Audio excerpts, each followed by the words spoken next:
continué à flouter le visage des enfants sur les photos et vidéos parce que c'était pas mon souhait de flouter le visage des enfants. Je contrôle ce que je publie d'eux.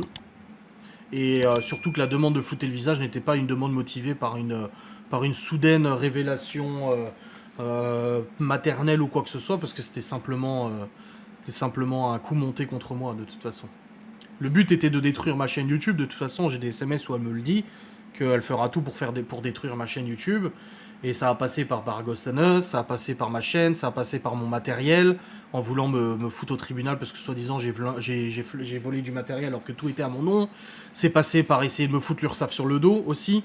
Tu sais, quand tu reçois un appel de l'URSSAF qui te dit vous êtes convoqué au bureau de l'étude, huissier, machin, etc. avec un agent de l'URSSAF un vendredi matin épinal, que tu prends ta bagnole, la boule au ventre, que tu vas à l'URSSAF, que tu arrives dans un tout petit bureau, que tu as 3 personnes devant toi, l'agent de l'URSSAF, le huissier et le greffier, et qui commence à sortir les dossiers, les papiers, machin, qui commence à dire écoutez, voilà la situation, vous avez travaillé avec votre ex-femme dans une entreprise Open Up Media de 2014 à 2018, il en ressort 125 000 ou 128 000 euros de cotisations sociales URSSAF qui n'ont jamais été réglées malgré pourtant votre niveau de vie, machin, etc., etc.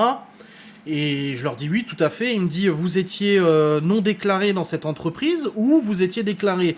Et je lui dis non, mon ex-femme ne voulait pas me déclarer parce qu'elle voulait pas payer de cotisation sociale pour moi. Il me dit d'accord. Il dit écoutez, nous, on va être honnête avec vous. La version qu'on a, c'est que Madame Frossard était gérante papier. Je dis je connais le terme gérante papier. Je dis d'accord, gérante paille, pardon. Et je dis oui. Elle me dit elle nous a affirmé par téléphone n'avoir jamais rien su de cette entreprise, n'avoir jamais rien eu d'action dans cette entreprise, et que vous étiez le seul aux commandes, et que vous étiez juste servi de son identité sans qu'elle le veuille. Alors déjà, t'entends ça, ouf. Et je leur dis, écoutez, c'est pas possible. Je dis, parce que ses revenus de son entreprise, en partie, c'est YouTube. Je dis, elle touchait les revenus YouTube sur son compte personnel. Ça fait maintenant ça faisait un an qu'on était, un an ou un an et demi qu'on était plus ensemble. Je dis, et pourtant, elle continue de toucher les revenus. Après, on avait monté les boîtes au luxe et tout. Il me dit, oui, nous, on a un courrier de sa part. Il me sort le courrier, et dedans... j'atteste sur l'honneur que je n'étais pas au courant de cette entreprise Open Up Media, que je n'ai rien à voir avec tout ça, que c'est mon ex-mari, escroc, maladif, etc. et mythomane, qui a organisé tout ça dans mon dos. Je ne savais pas qu'il y avait des cotisations sociales à payer, etc. Et là, je leur ai dit, les trois, je les ai regardés, je dis écoutez, je leur ai expliqué un peu le contexte de la garde, tout ce qui se passait sur les réseaux sociaux, etc. Je leur ai dit, si j'ai une part de responsabilité dans cette entreprise, il faut me le dire. Il faut me le dire. Je dis maintenant, je n'étais pas déclaré. Si vous voulez me faire payer des cotisations sociales, j'en paierai. Je dis par contre, payer 125 000 euros de cotisations sociales qui ne sont pas de mon fait, qui ne sont pas en ma personne, ni pour ma retraite, ni rien, je dis c'est hors de question. J'ai Madame Frossard était au courant de cette entreprise, c'est elle qui l'a ouverte. J'étais en effet derrière pour l'aider.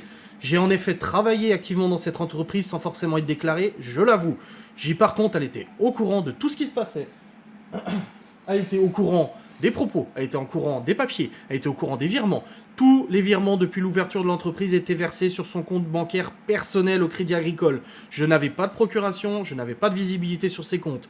Toutes les factures qui ont été émises par l'entreprise auprès du network YouTube, auprès des partenaires, auprès des clients, etc., sont signées de sa main. Et la nana qui était là, du coup, elle m'a dit, d'accord, elle me dit, écoutez ce qu'on va faire. Elle dit, c'est que là, ça va être difficile de pouvoir retourner vers elle, parce que maintenant qu'elle habite dans le 45 ou je sais pas quoi, ça va prendre du temps, il va falloir prendre un autre cabinet. Je dis, quoi? Elle me dit, oui, Madame Frossard nous a dit qu'elle avait déménagé près de Nantes. Je dis, mais pas du tout, je dis, elle habite dans les Vosges chez son conjoint. Ah bah ça, elle nous l'a pas dit, elle nous a envoyé le courrier depuis Nantes. Je dis non, alors je leur ai donné l'adresse, moi ils m'ont demandé quelle est l'adresse de madame, donc j'ai donné l'adresse et tout. Et ils me disent, vous rentrez chez vous. Vous réunissez tous les papiers qui sont en votre possession, qui peuvent prouver justement que madame était parfaitement au courant de cette entreprise. Comme par hasard, quelques mois avant, elle m'avait fait une mise en demeure pour que je lui rende l'original de tous les papiers de cette entreprise. Comme par hasard, sauf que j'en avais fait une copie. Big brain. Je suis rentré, j'ai sorti ses anciennes cartes de visite, j'ai ressorti toutes les factures de comptabilité, heureusement qui étaient sur mon PC, signées de sa main. J'ai ressorti tous les contrats de développement de site internet. J'ai ressorti son contrat Network Wisdeo, signé de sa main, avec marqué qu'elle a une prime de je sais plus combien de milliers d'euros à l'entrée en arrivant chez Wisdeo. J'ai ressorti tous les appels à factures du coup du network, j'ai ressorti les RIB, j'ai ressorti des attestations. J'ai demandé à une ancienne cliente si elle pouvait me faire une attestation comme quoi elle avait bien versé le site internet sur le compte bancaire de Madame Frossard au Crédit Agricole, machin, IBAN, nanana. J'ai ressorti des papiers de la comptable signés de sa main. J'ai ressorti des papiers de déclaration de TVA signés de sa main. J'ai ressorti des mails rédigés par elle-même auprès de à la comptable, etc. Et je leur ai ressorti la chaîne YouTube. Le nom de la chaîne YouTube en lui disant « Cela fait depuis 2016 qu'elle a une activité sur YouTube. » Et je lui ai ressorti le vlog où on parlait de l'URSSAF et qu'elle se vantait qu'on faisait exprès de ne pas payer l'URSSAF pour payer sur les frais réels. En gros, sur les cotisations réelles. Je leur ai tout envoyé au cabinet comptable, au cabinet de huissier et à l'URSSAF. La meuf m'a répondu en me disant merci pour votre franchise et votre honnêteté et tous ces documents. Elle a dit maintenant on va faire le nécessaire pour recouvrir auprès de Madame Frossard. Elle a dit de votre côté je ne peux pas vous garantir que vous aurez rien à payer, vous risquez d'avoir des cotisations à payer. Elle dit mais ça de toute façon vous saurez. Et en effet aujourd'hui je suis saisi j'ai un prélèvement tous les mois sur mon compte bancaire par ce huissier pour régler mes propres cotisations sociales et non pas les siennes. Et le jour même je suis en voiture, je rentre d'Épinal. Oui en tant que conjoint collaborateur, ça je paye des cotisations pour ça. Je paye, je crois que j'ai un peu moins de 10 000 € à payer. Je rentre, je suis sur la route, je viens de découvrir ça. Imaginez-vous la scène, je découvre ça. Je vois un appel de Maëva sur mon téléphone, je me dis qu'est-ce qui se passe encore? Je réponds, et ça c'était 2 mois avant son décès, hein, 1 mois ou 2 mois avant son décès. Et là, elle me dit en pleurs, ça va pas du tout. Ça va pas cette histoire, tu comprends pas, notre conflit prend le pas sur les enfants, sans déconner. Écoute, moi ce que je te propose c'est qu'on enterre l'âge de guerre, on arrête tout ça, en tout cas sur les réseaux. Les enfants ils souffrent du fait qu'on ne se parle plus. Moi je te le dis, elle me dit clairement, il faudrait qu'on redevienne amis, qu'on fasse des bouffes une fois de temps en temps pour que les enfants voient qu'on s'entende. Et là je lui ai dit Maëva, je viens de sortir du cabinet d'huissier nanana à Épinal.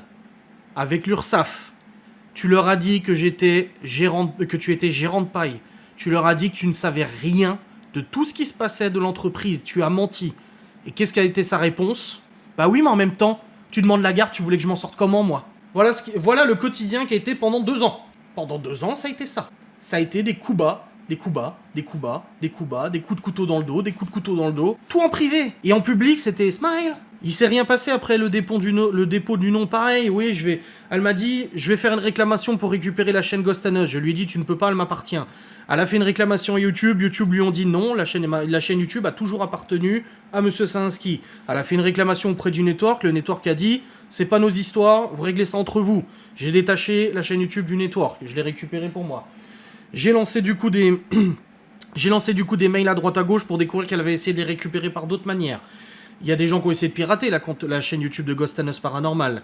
Il y a eu des raids de haine et de harcèlement envers Ghostanos Paranormal. Et ensuite, elle me dit quoi? J'ai déposé le nom Ghostanos Paranormal, tu pourras plus t'en servir. Je lui ai dit, écoute, tant pis, je changerai de nom, je m'en fous, c'est pas grave. Elle m'a dit, ouais, mais quand les gens verront que je refais des enquêtes, et là, Laura, elle était là, hein, j'avais le haut-parleur, elle était à côté de moi. C'est même Laura qui m'a dit, calme-toi. Parce que quand elle a dit, de toute façon, les gens, ils te suivront plus, ils vont me suivre moi avec mes nouvelles enquêtes et tout. Et je lui ai dit, mais Maëva, je dis, mais qui va travailler? Tu sais pas travailler. C'est qui va faire les enquêtes? Elle me dit, ah mais t'inquiète pas, j'ai quelqu'un qui va m'aider, il sait très bien monter des enquêtes, machin, c'est lui qui va s'en occuper, mais de toute façon, voilà. Et elle a dit, j'ai déposé le nom Ghostanos, et je lui ai dit, c'est bien, mais tu ne peux pas. C'est comme si moi, demain, je cherchais un youtubeur qui avait pas déposé son nom à l'INPI, je le dépose à sa place et je lui réclame sa chaîne. Imagine Jiraya, là, je vois, là. Jiraya n'a jamais pensé à déposer Jiraya TV en propriété intellectuelle. Hop, demain, je fais une déclaration à l'INPI, il y a Jiraya TV, ça m'appartient. Je contacte Jiraya, à part un avocat, et je lui dis maintenant, c'est mon nom, soit tu changes le nom de ta chaîne, soit tu me donnes ta chaîne. Ça ne fonctionne pas comme ça. Ça s'appelle un dépôt frauduleux de propriété intellectuelle à l'INPI. Et quand elle m'a dit ça, je dis mais Maëva, tout ce que tu es en train de faire, c'est un dépôt frauduleux. Je dis, et fais quelque chose, je porte plainte contre toi pour dépôt frauduleux, de toute façon. Et finalement, bah, il s'est rien passé, elle a rien fait, ça n'a rien donné, et puis après, bah, elle est décédée. Donc, voilà. Non, j'aurais jamais accepté cette demande d'amis, mais tu peux pas faire confiance à quelqu'un qui te sourit, mais qui tient un pétard dans le dos de sa main. C'est pas possible. Je veux dire, au bout d'un moment, les gens, ils disent, ouais, t'aurais dû être gentil avec elle, t'aurais dû ci, t'aurais dû ça. Mais quand tu vois tout ce qui a été fait en background, que nous, on a les preuves, vous en savez une partie, etc., tu peux pas être ami avec quelqu'un qui est comme ça, avec un Glock 17 dans la main, qui est prêt à te tirer une balle dans la tête. Tu vas pas lui faire un câlin, tu vas pas lui parler, tu vas pas faire ami-ami, tu vas rien faire en fait. Tu vas faire quoi à ce moment-là? Bah tu le fais pas. Sauf qu'elle faisait croire que c'est toi qui ne payais rien. Oh bah putain, vu tout ce qu'on a dû payer... Ah bah l'URSSAF avait pris contact avec elle, il y avait un contrôle fiscal, il y avait des dettes, il y avait tout et tout ça. Après ses proches étaient pas au courant, mais moi je le savais, elle me l'avait dit de toute façon. Faire du caca et s'en sortir en accusant les autres, mais ça a toujours été comme ça. Mais il n'y a pas de coïncidence en fait, Maëva a toujours été comme ça. Ça veut dire qu'en fait elle réagissait de manière impulsive. Mon associé lui avait dit qu'elle avait un comportement épidermique. J'aime bien ce mot, épidermique. Il lui avait dit, en fait, tu réponds du tac au tac aux gens, mais de manière disproportionnée, des fois. Ouais, c'est ça, les gens auraient voulu que je tende l'autre joue, et pourtant, je l'ai tendu à plusieurs reprises, la joue. Hein. Quand je répondais à ses appels parce qu'elle allait pas bien, parce qu'elle s'était pris la tête avec son mec, parce que si, parce que ça. Quand elle m'appelait pour engueuler Théo ou Chloé parce qu'ils avaient fait une bêtise à l'école. Quand il fallait aller au rendez-vous scolaire pendant qu'elle se faisait épiler, bah j'étais là quand même. Quand fallait aller chercher les enfants à chaque putain de vacances scolaires, il lui arrivait une bricole, fallait que j'aille chercher les enfants en urgence, j'y allais. Quand fallait prendre la route le soir pour aller les chercher en urgence, parce qu'elle avait une aspiration d'âme, j'y allais. J'ai fait ce que je pouvais, quoi. Putain, au bout d'un moment... Alors les gens me foutent tout sur le dos en disant que c'est moi qui suis responsable de tout ce qui s'est passé.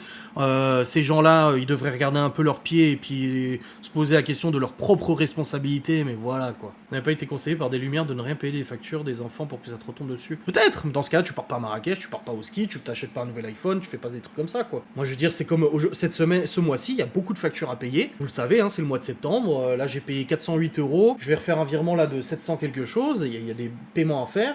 Léo m'a dit c'est quand tu fais ton tatouage, et j'ai dit à Léo, je le ferai pas ce mois-ci. J'ai pas 800 balles à mettre dans un tatouage et tout.